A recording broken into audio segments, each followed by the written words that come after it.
guys, it is Ben from the Reading Review, and just before we start this video I'd like to touch up on a few things that have happened in Reading.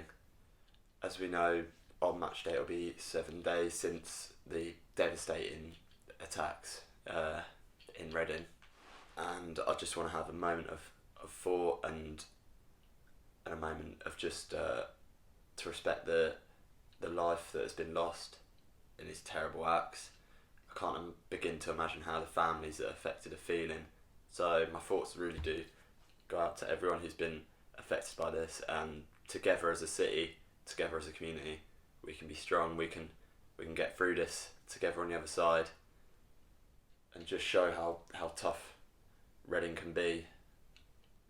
And I know Club 1871, they've already sorted out something where they can make a flag to commemorate these lives, and together we've raised over £10,000 through different sources, so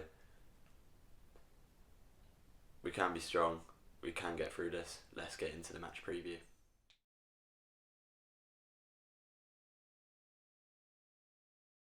So let's look back onto last week before we get into this preview.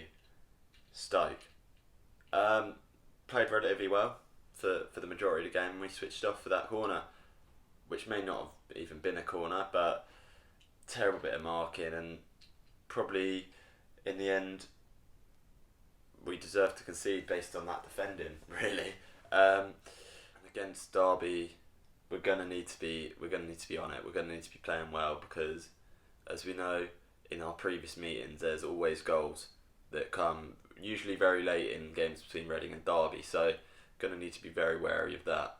So last week Derby played against Millwall and they beat them 3-2, and what we can take from that is Derby are going to be scoring a lot of goals. They've got a striker up front, I believe his name is Sibley or something, and he seemed pretty sharp for a youngster, so he's going to be keen to keep up with that form. But we also know that they're going to concede goals as well, as Millwall proved on the weekend. So before all the lockdown started, Derby were in a pretty fine form, winning their last 3 games, so they're going to want to hope to get another win and kind of push towards those playoff spaces.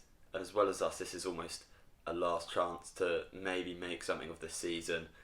Anything other than a win for Reading and pretty much the season's over.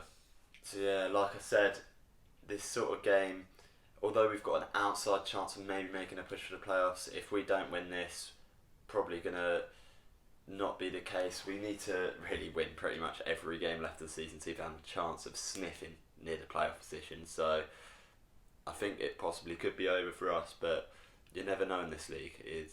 Crazier things have happened in the past. So as we know, the game is going to be streamed on iFollow. Now, I know last week a lot of people had a lot of problems with the service, and it just showed that they're trying to cheap out on the servers, I guess, and can't have the same problem this week, because it's not right, is it? Like, fans are not being able to go and see their matches, so surely they should be able to watch it online and be able to get the full experience. So you got to hope EFL pulled a finger out and sorted this one out for this week, because it just wasn't good enough, really. 15 minutes were lost last week.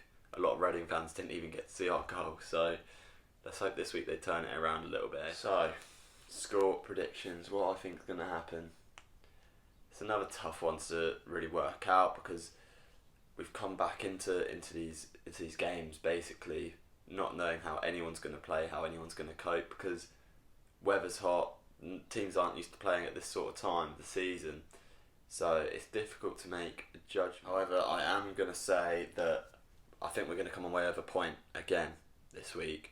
I think we're just getting back into the swing of things. I think the same can be said about Derby. Like, no one really knows what's going to happen, but I think a draw, and I think it's going to be 1-0. Obviously, we're not going to have Lucas Shaw, who we know is out for 3 weeks.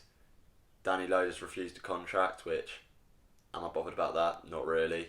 He's that sort of player that's got potential, but since he's been in the first team, I haven't really seen anything that tells me he's going to be anything quite as good as Michael Elisa, who we've wrapped up on a nice little contract. So not too bothered about that. We've got a lot of strike force. We've got a lot of power up in that department up front, so I don't think it's going to hurt the team too much, but maybe if he fulfills his potential, we could look back on this one and be like, should we offer him a contract? Maybe.